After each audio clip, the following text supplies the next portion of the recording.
ప్రస్తుతం వస్తున్న అప్కమింగ్ హీరోలతో ఒక ఇబ్బంది వచ్చి పడింది.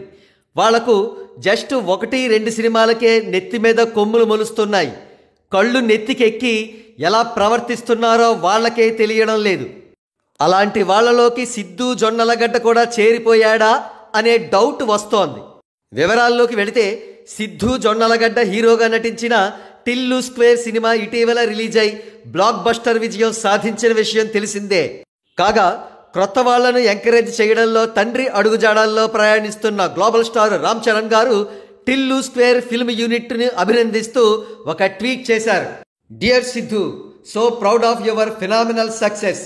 My heartfelt congratulations to Anupama, Malik Ram, the music directors, Sithara entertainments and the entire team on this success అని ట్వీట్ చేసి డైరెక్టర్ను, హీరోను, హీరోయిన్ తదితరులను ట్యాగ్ చేశారు. అయితే నమస్కారానికి ప్రతి నమస్కారం సంస్కారం అన్నట్లుగా రామ్ చరణ్ గారి ట్వీట్కు ప్రతిస్పందనగా heroine Anupama Parameswaran, director Mallik Ram, producer నాగవంశీలు రామ్ చరణ్ గారికి థ్యాంక్స్ చెబుతూ ట్వీట్లు వేశారు. కాగా సిద్ధు జొన్నలగడ్డ కూడా రామ్ చరణ్ గారికి థ్యాంక్స్ చెప్పి ఉంటాడని సోషల్ మీడియా అంతా కాగడా పెట్టి వెతికినా ఎక్కడా అతని ప్రతిస్పందన కనబడలేదు. అతని ఇన్స్టాగ్రామ్ అకౌంట్లో కూడా ఏవో పిచ్చి పిచ్చి స్టోరీలు ఉన్నాయి, కానీ రామ్ చరణ్ గారికి థ్యాంక్స్ చెబుతూ ఎటువంటి స్టోరీ పబ్లిష్ కాలేదు.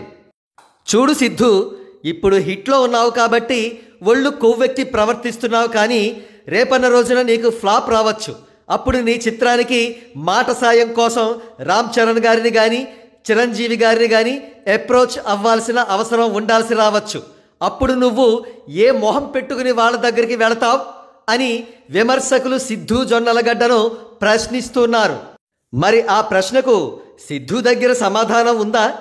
ఉంటే తెలుసుకుందాం.